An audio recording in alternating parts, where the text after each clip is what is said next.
આપણે આજે શેના માટે ભેગા થયા છે તો તમને બધાને ખબર જ છે. શું છે આજે? શું છે? Very good. આજે વાર્ષિક ઉત્સવ માટે આપણે બધા અહીં ભેગા થયા છે. બરાબર? વાર્ષિક ઉત્સવ જેવું લાગે છે આજે તમને બધાને? આજે કેવો સરસ મંડપ બાંધેલો છે, સ્ટેજ સજાયેલો છે, મેડમો સરસ સરસ સાડી પહેરી છે, દીકરીઓ સરસ સરસ તૈયાર થઈ છે. એટલે કંઈક લગ્ન પ્રસંગ જેવું લાગી રહ્યું છે ને? સાઉન્ડ સિસ્ટમ ચાલી રહી છે. એટલે વાર્ષિક ઉત્સવ એ આપણા માટે એક લગ્ન પ્રસંગ જેવો જ પ્રસંગ છે. એટલે આપણે બધા એને ખૂબ ઉત્સાહથી ઉજવવાનો છે. હવે તમને બધાને ખબર છે આ ઉત્સવ આપણે કેમ રાખ્યો છે આજે? ખબર છે? હા કે ના તો કહો. આજે આપણે આ કાર્યક્રમ શેના માટે કરી રહ્યા છે? આજે આ કાર્યક્રમમાં ખાલી મહેમાન શ્રી આવ્યા એટલું જ છે? કોઈને ખબર હોય તો બોલો. આજે આપણે આ કાર્યક્રમ ભૂતપૂર્વ દીકરીઓના સન્માન માટે રાખ્યું છે, જે અહીંયા ભણીને ગયા છે તે. ખબર પડી હવે બધાને? અવાજ નથી આવતો? હમણાં આપણું કાર્યક્રમ ચાલશે, એમાં અહીંયા ભૂતપૂર્વ દીકરીઓનું જે સન્માન કરવામાં આવશે તમે બધા દેખશો. હું એવું ઈચ્છું છું કે અહીંયા બેઠેલી દરેક દીકરીઓ આવી રીતે સ્ટેજ ઉપર આવીને એવું સન્માન મેળવે. તમને બધાને ગમે છે એવું? તો આપણે બધા એના માટે શું કરવું પડશે? ભણવું પડશે. અને તમે બધા તો પરિવારથી દૂર રહીને કેજીબીવીમાં રહીને ભણો છો, બરાબર?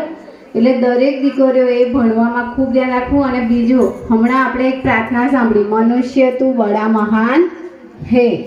તો એ પ્રાર્થનાનો શબ્દને તમે સમજો.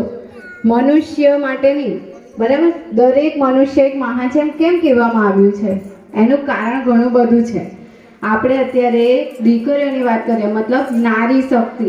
તમને ખબર હશે સુનિતા વિલિયમ્સને ઓળખો છો? તો હમણાં એના વિશે શું ખબર છે? સુનિતા વિલિયમ વિશે તમને શું ખબર છે? પાછળથી અવાજ આવે છોકરાઓના. ઓ બાપરે. અવકાશમાં અત્યારે તમને બધાને ખબર હશે કેટલા મહિના રહીને આવ્યા એ? Very good. બધાને ખબર છે. એટલે સ્ત્રી શક્તિ કંઈ પણ કરી શકે છે, બરાબર? એ 9 મહિના અંતરિક્ષમાં રહીને આવ્યા. તમે કદાચ મેડમે કીધું હશે, તમારા ટીચર્સે કીધું હશે, તો સાંભળ્યું હશે, ન્યૂઝમાં જોયું હશે. ત્યાં આગળ ગુરુત્વાકર્ષણ નથી, એ ખબર છે ને? એવામાં પાણી પીવું, જમવું ઘણું અઘરું હતું એમના માટે. ગયા હતા ફક્ત 9 દિવસ માટે અને ત્યાં ફસાઈ ગયા અને એમને 9 મહિના રહીને આવવું પડ્યું, બરાબર? એટલે નારી શક્તિ કંઈ પણ કરી શકે છે. એટલે આજનો આપણો આ કાર્યક્રમ ભૂતપૂર્વ વિદ્યાર્થીઓના સન્માન માટે રાખવામાં આવેલો છે. એ ક્યારે શક્ય બન્યું કે એ ભણ્યા, સારા ટકા લાવ્યા.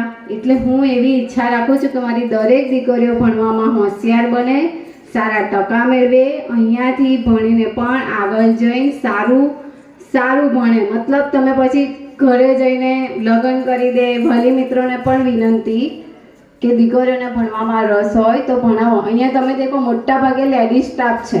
અહીંયા બેઠેલા તમે બધાને ટીચર કહો છો, મેડમ કહો છો, બેન કહો છો. તો આપણે પણ કેમ એવા મેડમ ના બનીએ એક દિવસ?